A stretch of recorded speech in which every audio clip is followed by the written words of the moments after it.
알바를 하겠다는 학생은 이런 자신의 하루를 10만 원에 판 것과 같습니다. 수능을 준비하면서 알바를 병행하겠다는 학생이 의외로 많이 있습니다. 학생들이 알바를 하려는 대표적인 이유 두 가지와 알바를 해도 되는 한 가지 경우에 대해 말씀드리겠습니다. 첫 번째 유형은 부모님께 경제적으로 도움을 주려는 학생입니다.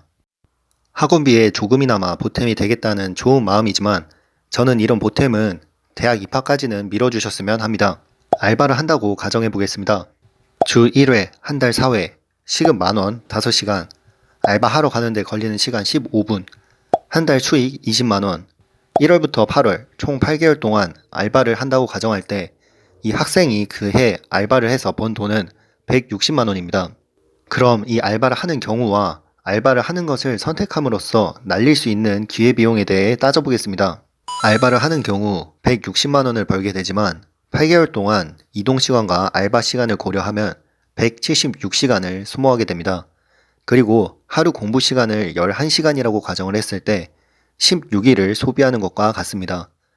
여러분, 160만원을 줄 테니 16일간 공부하지 말라고 한다면 그렇게 하시겠습니까? 수능이 다가오면 다가올수록 느낄 것입니다. 일주일 하루가 얼마나 소중한지요. 알바를 하겠다는 학생은 이런 자신의 하루를 10만원에 판 것과 같습니다. 게다가 알바를 한 학생이 재수를 하게 된다면 160만원을 벌고 그 다음 해에 160만원보다 더 큰 부담을 부모님께 드리는 셈이 됩니다. 여러분의 1년도 쓰이게 되는 큰 투자고요. 두 번째 유형의 학생은 사회 경험을 미리 해보고 싶은 학생입니다. 이 유형의 학생은 사회 경험이라는 걸 미리 경험하는 재미를 원하는 학생입니다. 물론 고득점을 바라지 않거나 원하는 대학, 학과가 수능을 크게 보지 않는다면 상관없습니다. 하지만 고득점을 바라는 학생이 사회 경험을 미리 하고 싶다며 알바를 하는 것은 사실 깊숙한 진실 안에는 지금 내가 해야 하는 일인 공부에서 벗어나고 싶은 마음이 자리 잡고 있습니다. 이는 매우 책임감이 없는 행동이고 진실을 바라보지 않으려는 습관이 될 수도 있습니다. 알바에 재미를 느끼고 심지어 몰두할수록 이러한 자신의 진실된 마음은 외면될 것입니다. 하지만 정말 깊은 마음속에 있는 진실을 본인들도 알 것입니다. 이 영상을 시청하는 학생분들은 그 마음을 외면하지 않기를 바랍니다. 이와 반대로 수능을 준비하면서 알바를 병행해야 하는 거의 유일한 경우에 대해 말씀드리겠습니다. 바로 경제적인 책임을 본인이 100% 져야 하는 경우입니다. 알바를 하면서 수능을 준비하는 것은 굉장한 책임감을 요구합니다. 성실하며 엄청난 열정이 필요합니다.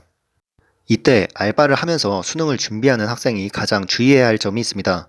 수능이라는 시험 자체가 많은 기회비용을 쓰는 것입니다. 적어도 1년 이상의 시간을 투자해야 하고 그 과정에서 많은 돈을 투자할 수밖에 없습니다. 그리고 1년 공부한다고 해서 반드시 성공한다는 보장도 없습니다. 2년도 마찬가지입니다.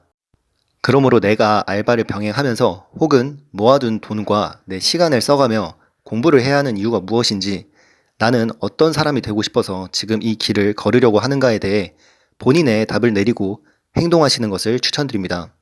오늘도 있어 보이는 명언 하나 남기고 영상 마무리하겠습니다. 위대함의 대가는 책임감이다.